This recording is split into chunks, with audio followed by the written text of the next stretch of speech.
Hello everybody and welcome to Storm Reads, and today I'm going to be doing another recent reads. It's some of the books that I read last week that I haven't really talked much about, so I thought I would go ahead and do that. And so the first one I have is Murder in the Bowery by Victoria Thompson, and this is the book 20 in the Gaslight series.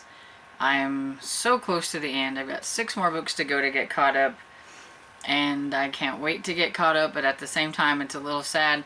I do hope it's going to be continuing still. I know there was one that just came out this year, so there's still hope for more. But 26 books is a lot, but yeah, it's a really fun series. So this one is about Frank.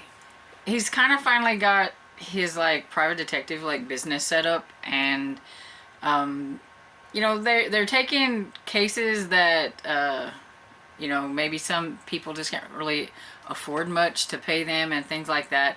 He doesn't really need it, and I don't want to say anything without spoiling some of the other books for the reason why he started his private detective agency and why he doesn't really need to worry about the money. That's just something that you need to read the books and find out for yourself. But yeah, so a man comes in, or a young man comes in, and says he's looking for his brother and wants to know if they could help find him. They were supposed to be orphans on the orphan train, and they got split up and everything since he was older and everything. That he was went to stay with a guy who had a mercantile or something like that, and so he kind of doesn't know what happened to his brother, they lost contact or whatever it is. And so Frank's okay, so he looks into it, and maybe this young gentleman didn't think that Frank was really good at his job, but he goes first to the orphanage place that does the orphan trains, and asks them if they've ever heard of these particular kids, and they don't have any records, and the guy keeps a really meticulous records of everything that's going on. So that's kind of bing, there's a question goes up, and Frank's not quite sure about what's going on, but he wants to find the kid to see what's going on.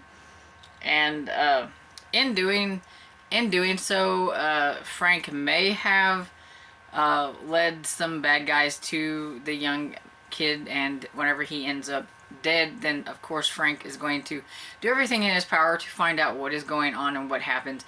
There's also a young lady who is killed, and that he wants to figure out what happened to her, because she has some kind of connection maybe to what's going on. And she is found in the Bowery, and the Bowery is kind of the seedy side of town. Frank finds out that evidently it's something for people that have money, gentlemen and everything would pay money to have somebody take them through a tour of the seedier side of town.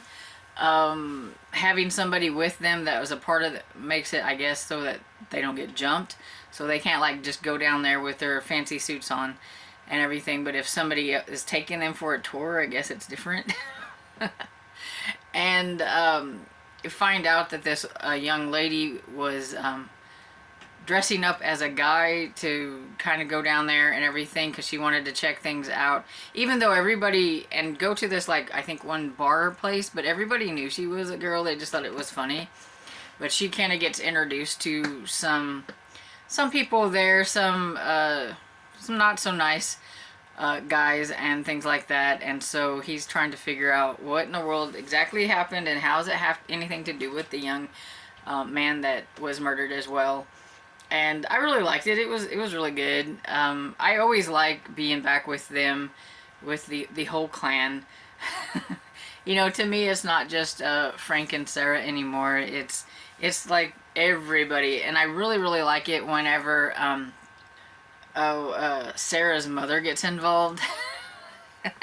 Sarah's father doesn't like it when she gets it, but it's kind of funny because they're these upper crust kind of, highfalutin people, and so whenever they get involved in things, it's just kind of funny. But yeah, overall, it was really good, and I give it 4 stars. Probably like, I don't know, 4.5 stars maybe. I did like it better than number 19, so I would say 4.5 stars. And can't wait to get to the next one, of course. The next one I have is Coldblooded Myrtle by Elizabeth C. Bunce. This is the 3rd book in the Myrtle Hardcastle series. It's a middle grade historical Victorian era mystery, and Myrtle is very spunky and a lot of fun, and she just really likes detecting and finding clues and doing that.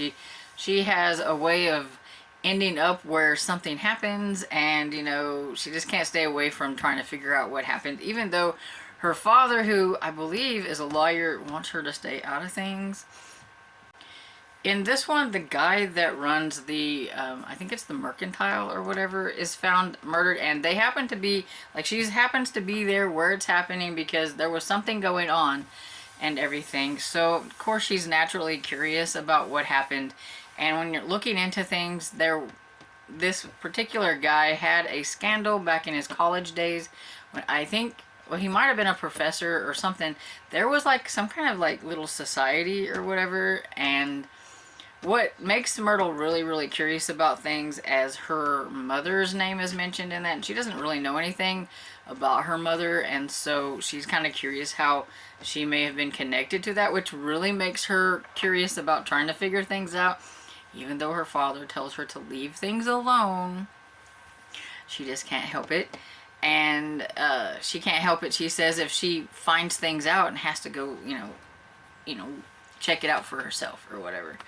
But yeah, so this guy, there was a scandal whenever he was at this, I think he was a professor at this school, which he was dismissed from or something like that. And they're wondering if it has something to do with that. A young woman was killed, or at least they think she was killed, because I don't think they ever found her body or whatever, and so they're not really sure what happened. She fell off of this really high place where they were at or whatever. And so they're trying to figure it out if it was like, and then somebody else gets killed, and then so they're like, is somebody out for like vengeance or something like that? So that's what they're trying to figure out, and it was good. I really enjoyed it. I give it 4 stars. I think I have 1 more to go to catch up, but I do think there's 1 more coming out this year sometime. So if I don't get caught up soon, I may have 2 to catch up. But anyway, I'm going to get caught up on that one. I'm trying to concentrate on series that I'm really close to getting caught up on. So we'll see another one of those in the near future, I'm sure.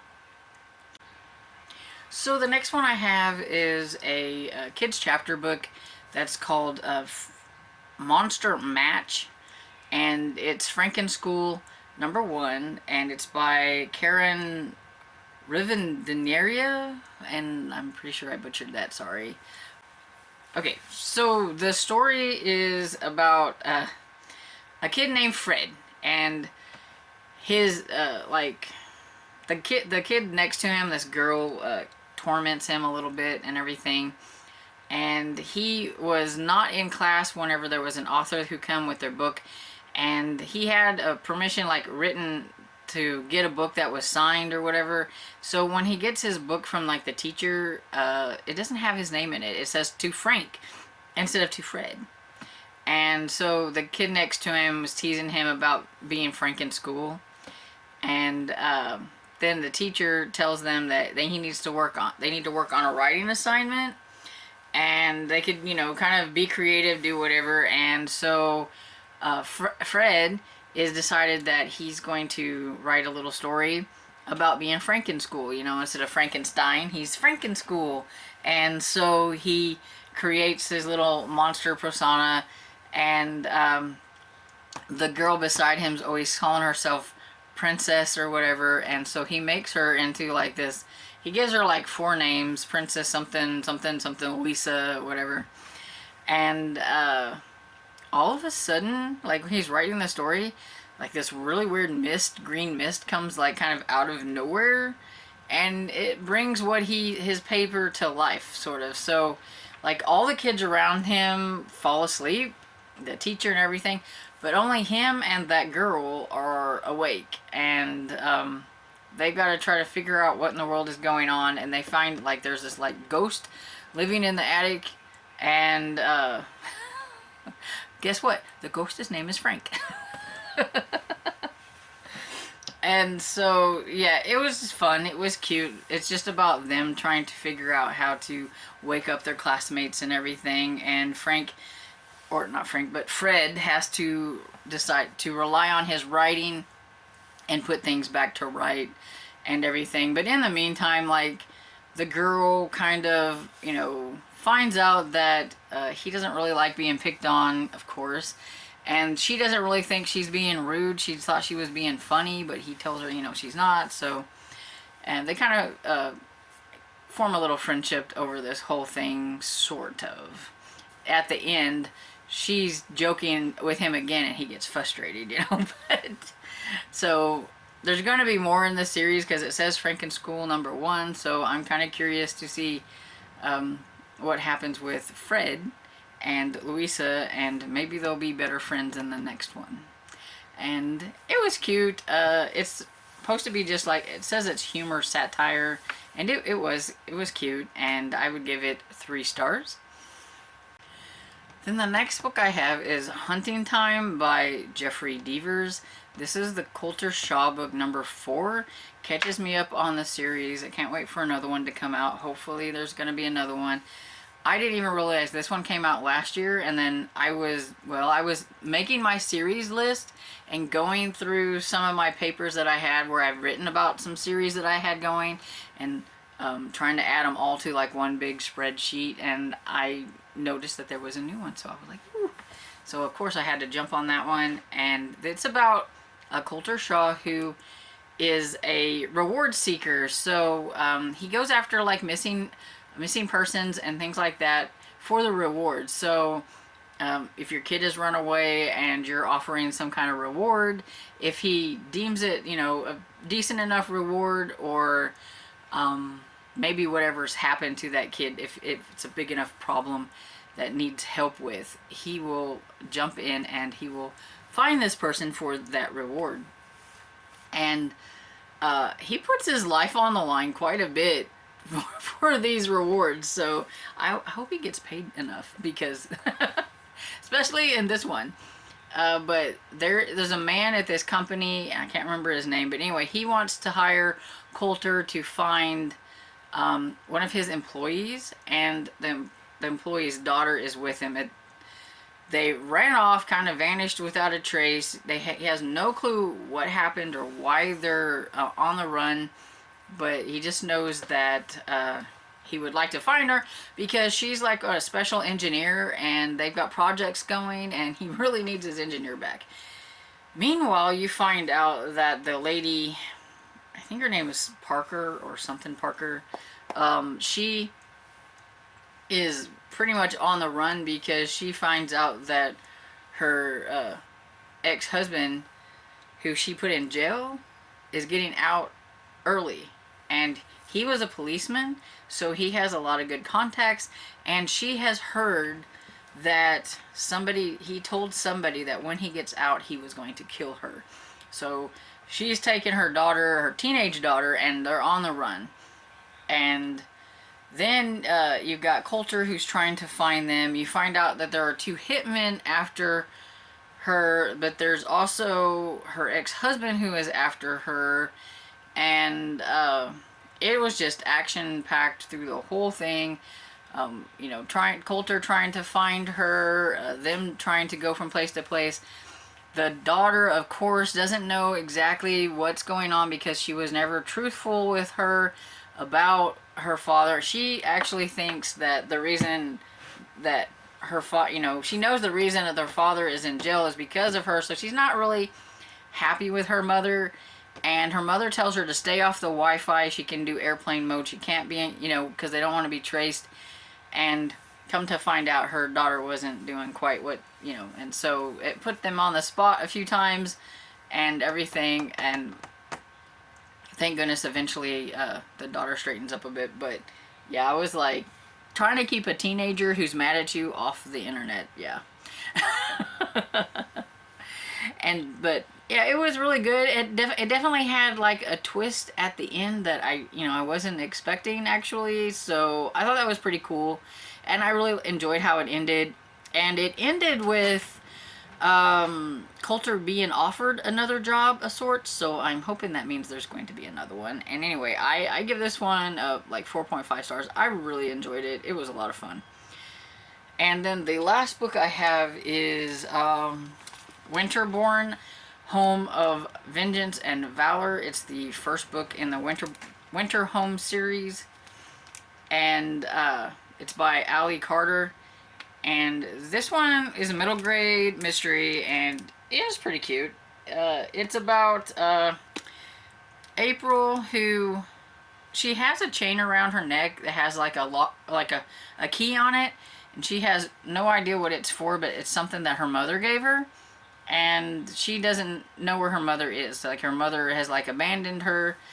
She swears that her mother's going to come back and get her. She's in like, foster care and stuff, but she of course doesn't like that. And they were all at a museum. It's the Winterbourne Museum. She sees something there that looks like her key might fit in, like, because it has the Winterbourne crest, and she finds out that, well, that's what's on, which was strange. She doesn't know why she would have anything to do with the Winterbourne around her neck. And while she was trying to she snuck back in to the museum, or got herself locked in or whatever. She was trying to figure out, all that. She knocks a candle over on accident and kind of goes up in smoke. But somebody rescued her, and she ended up being in the hospital. And then the next thing you know, there is a lady coming to get her to take her to the Winterbourne Home. They have a home there for kids and everything. And there she meets Sadie, and that's Tim and can't remember, Violet? I can't remember her name. And then we got Colin here, who sounds like he was from the UK. And they're all living in the Winterbourne Home, and while she's there, she thinks that feels like there's some ghost or some things going on, but she's going to solve the mystery of why she's got this key around her neck, especially now that she's in the Winterbourne Home. And then she finds there's some secret passageways, and there's some things, and there is Gabriel Winterbourne, who is supposedly missing. He is the last heir to the Winterbourne, besides the crazy uncle. But if anybody ever finds Gabriel, he's offering $5 million, and it's is he one of those creepy uncles, or is he one of those that really wants to find, him, or, what's going on? You don't really know exactly what's happening. She finds a man, a scruggly looking man. He looks like he's been living a rough life, living in the house and everything. And so yeah, it was fun. It has a little bit of an adventure kind of tone to them, trying to figure out what's going on, especially towards the end. A lot of things kind of ramp up and everything, and I liked it. It did leave me hanging a little bit of wanting to know what happens. There is another one out. I think it's called the Winterbourne Home of Mayhem and something. I don't remember. But anyway, it's already out. So I will hopefully be getting to that one soon, because I want to know what else is going to happen. It's got vigilantes and all kinds of stuff in it, and guys with swords. I want to know what's going on. I give it 4 stars. It was good. And so, yeah, that's all the books that I've read recently. And what am I reading now? Now for all of the books that I'm in the middle of. So, I mentioned in my April pile of possibilities that I was going to be doing a deep dive into Chris Grabenstein. So, I have Dog Squad. I've just started this one. I'm only a couple of chapters into it. Haven't gotten very far. So far, it's kind of cute.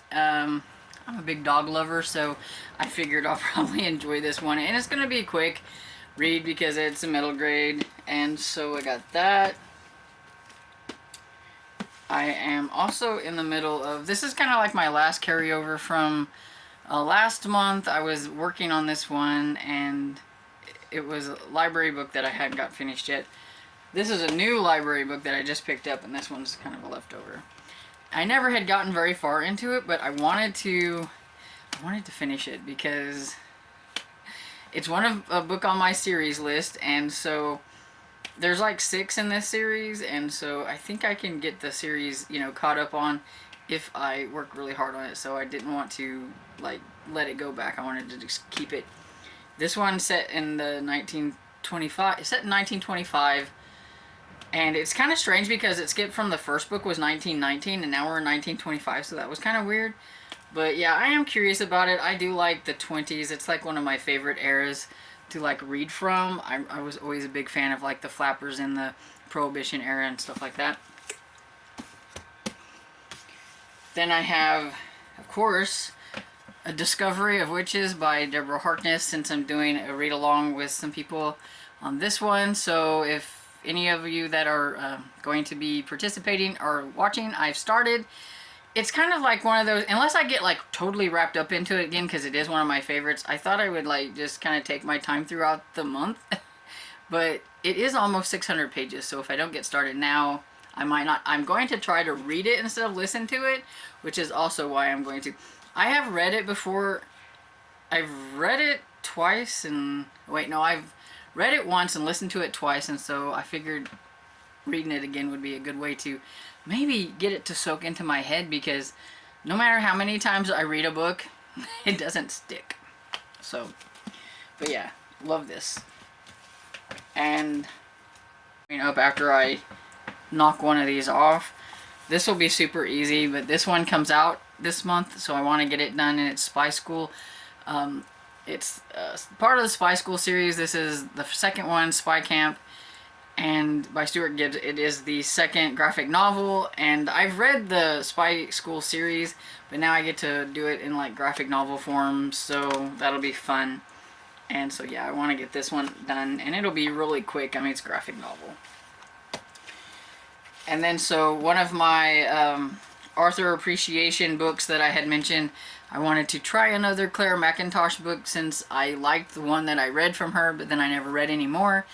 And so I want to get this one going, but it is a new one at my library, and so I wanted to get started on it soon, so that in case somebody else wants it and it's a new book, they can get it. I can take it back early maybe. So yeah, that's pretty much everything that I have going. Well, at least off the top of my head, and some things that I had to show you anyway. I'm sure that by the time I do another recent reads, it'll be different books than what I showed you, because that's kind of how it goes. But yeah, anyway, so what are you guys reading to start off April with? Let me know down in the comments, and if you've read any of the books that I talked about, let me know what you thought about them. Anyway, I hope you enjoyed this video, and if you did, please give it a thumbs up and subscribe, and I will see you all in the next video. Bye!